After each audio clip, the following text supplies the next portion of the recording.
इन्हें जानते हैं आप? भूल तो नहीं गए इन्हें? ये वही व्यक्ति हैं जिन्होंने इस समय डोनाल्ड ट्रंप को पपेट बनाया हुआ है। जीतकर चुनाव भले ही डोनाल्ड ट्रंप आए हों, लेकिन रियल में राष्ट्रपति का रोल यही निभा रहे हैं। नाम है इलॉन मस्क, मालिक हैं टेस्ला कंपनी के। दुनिया में वर्तमान में इस समय सबसे ज्यादा पैसे वाले व्यक्ति हैं। ये चर्चा में क्यों है? क्योंकि हाल ही में इनकी गाड़ी के भारत आगमन की चर्चाएं हो रही हैं। कौन सी गाड़ी? ये कार चलाते हैं दुनिया भर में, टेस्ला के नाम से बनाकर बेचते हैं जी। ट्रेंड चलता है इनका, नाम है उसका टेस्ला। इंडिया में आने की बात हो रही है, और इंडिया में आने की बात इतना जल्दी, जब मोदी जी ने बस कहा ही था कि हाँ भाई साथ हैं तुम्हारे। बस इस बात पर क्या वाकई में भारत ने कोई गुप्त रूप से इनसे डील कर ली है क्या कि आ जाओ गाड़ियां अपनी यहां पर बेचना शुरू करो? मैं ऐसा क्यों कह रहा हूं? मैं इसलिए कह रहा हूं कि अब तक तो भारत ने इनकी गाड़ियों पर 70% तक टैक्स लगाया हुआ था। $40,000 से ऊपर की अगर गाड़ी है तो 100% टैक्स था। अगर ऐसा है तो इनकी गाड़ियों पर क्या भारत ने टैक्स हटा दिया है क्या? और हटा दिया है तो किसी को पता क्यों नहीं चला है? और इतने सारे सवाल कहां से आ खड़े हुए? क्या भारत ने इनको आश्वस्त कर दिया है क्या कि ले आओ तुम्हारी गाड़ी और यहां चलाओ? मैं ऐसा क्यों बोल रहा हूं? हेडलाइंस हैं, हेडलाइंस ये हैं कि टेस्ला इंडिया में हायरिंग कर रही है, नौकरियां निकाल रही है। इंडिया में हायरिंग शुरू हो चुकी है। इसका मतलब कुछ तो ऐसा हुआ है जिसकी वजह से ट्रंप ने मोदी जी को बड़ा नेगोशिएटर कहा। बड़ा नेगोशिएटर कहा कि मोलभाव बढ़िया कर लेते हैं।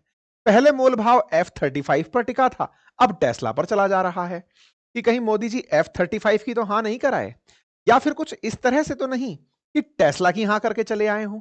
ऐसा मैं क्यों बोल रहा हूं? क्योंकि कहीं ना कहीं टेस्ला को लेकर के भारत में लंबे समय से इलॉन मस्क आना चाह रहे हैं, लेकिन भारत के टैरिफ को वो दुनिया का सबसे ज्यादा टैक्स बताते हैं। कहते हैं जितने की गाड़ी उतना ही परसेंटेज ये टैक्स लगा देते हैं। इतना टैक्स लगा देते हैं कि हम भारत में चाहते हुए भी कार नहीं ला पाते। गाड़ी की कीमत के बराबर टैक्स अगर सरकार वसूल लेगी तो हम गाड़ी बेच कैसे पाएंगे? लेकिन सुर्खियां बनती हैं कि टेस्ला ने हायरिंग निकाल दी है, और टेस्ला की जो हायरिंग्स हैं वो निकाली गई हैं लिंक्डइन पर। लिंक्डइन प्रोफेशनल जॉब्स को निकालने की एक जगह मानी जाती है। वहां पर इतने सारी सर्विसेज निकाली गई हैं। ये तमाम प्रकार के पद हैं जिन पर वैकेंसी निकाली गई है। ये रहा टेस्ला के ऑफिशियल वैकेंसीज की आपके सामने लिस्ट, और जगह लिखी गई है मुंबई मेट्रोपॉलिटन रीजन। कि मुंबई मेट्रोपॉलिटन रीजन में इतने प्रकार के पद, delivery service, customer service support, business operation, service manager, तमाम प्रकार के पदों के लिए जगह निकाल दी है।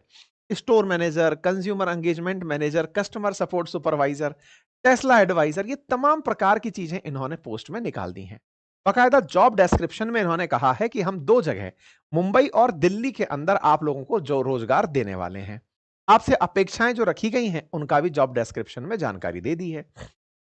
बड़ा सवाल बनता है, मुंबई मेट्रोपॉलिटन में सेंटर खुलने जा रहा है, कोई बता ही नहीं रहा है। भारत सरकार भी नहीं बता रही है कि टेस्ला के साथ क्या डील हुई है। क्या उनकी इस कंपनी को हमने किसी तरह के टैरिफ से आजाद कर दिया है? क्योंकि थोड़े दिन पहले जब ट्रंप राष्ट्रपति नहीं बने थे उस समय इनके स्टार लिंक को हमने भारत में चलने पर आपत्ति दर्ज कराई थी। हमने कहा था कि हमने आपके स्पेक्ट्रम को लाइसेंस नहीं दिया है, या फिर यह कहिए कि आपके स्पेक्ट्रम नीलामी अभी तक हुई नहीं है, आपने हमें पैसे दिए ही नहीं। तो ऐसे में स्टारलिंक को चलने कैसे दें? ऐसे में अब ये बिना भारत सरकार की परमिशन के आ चुके हैं, स्टारलिंक की तरह ही, या फिर कोई बात अंदर हो चुकी है, हमें पता नहीं है। लेकिन टेस्ला ने तो वैकेंसी निकालकर जग जाहिर कर दिया है। ये तमाम प्रकार की जानकारियां जैसे ही निकली, मार्केट के अंदर सुर्खियां हेडलाइंस के रूप में तैरने लगी। हेडलाइंस इस तरह की कि टेस्ला ने भारत में आना तय कर लिया है। ये तय इतनी बड़ी न्यूज क्यों बन जाता है? क्योंकि ये 2021 में ये कहकर भारत आने से मना कर दिए थे कि आपके यहां टैक्स बहुत है। तो पहले इन्होंने अमेरिका में एक राष्ट्रपति बिठाया अपनी पसंद का, उसने दुनिया को टैक्स का डर दिखाया। भारत जैसे देशों को कहा कि अगर आप हम पर टैक्स लगाओगे तो उतना ही टैक्स हम आप पर लगाएंगे। रेसिप्रोकल टैक्स से धमकी दी। प्रधानमंत्री वहां जाते हैं, बात नेगोशिएट होती है। ट्रंप बोलते हैं कि बढ़िया मोलभाव मोदी जी कर लेते हैं अब, या फिर सीधे ही उतर जाएं। एनीवे इन तमाम चीजों के बीच में तैयारियां हैं कि एलन मस्क यहां आए तो उन्हें कौन सा राज्य ऐसा होगा जो फैक्ट्री लगाने की जगह देगा। हम अपने तरफ से पलक पावने बिछा रहे हैं, क्योंकि हमने इस पर बहुत पहले भी इस पर सेशन किया हुआ है कि ये भारत आ रहे हैं, लेकिन लास्ट मोमेंट पर इन्होंने कैंसिल कर दिया था, वही एक बात बोल करके कि सॉरी मैं टैक्स के चलते नहीं आ पा रहा हूं। लेकिन भारत के प्रधानमंत्री से मुलाकात को जब इन्होंने सार्थक बताया, साथ में ट्रंप के साथ इनका जिस तरह से नजदीकी है, ट्रंप के जीतने के बाद इनकी जो पावर पूरी दुनिया में आई है, उसके बाद ट्रंप जो बोलेंगे वैसा हो जाएगा ऐसी अपेक्षा है। भारत के प्रधानमंत्री से ताजा ताजा इनकी मुलाकात हुई है। मुलाकात के नतीजे जैसे भी हों, लेकिन शोरूम के लिए जगह तलाशी जानी शुरू हो चुकी है। मीडिया सूत्रों के हवाले से पता चल रहा है कि दिल्ली के अंदर दिल्ली एयरपोर्ट के पास एरो सिटी में जगह तलाशी जा रही है, और मुंबई के अंदर मुंबई एयरपोर्ट के पास बांद्रा कुर्ला के अंदर जगह तलाशी जा रही है। ऐसे में इनको लेकर कयास पहले भी खूब लगे थे, अब भी खूब लग रहे हैं। देखना होगा कि आगे होता है क्या।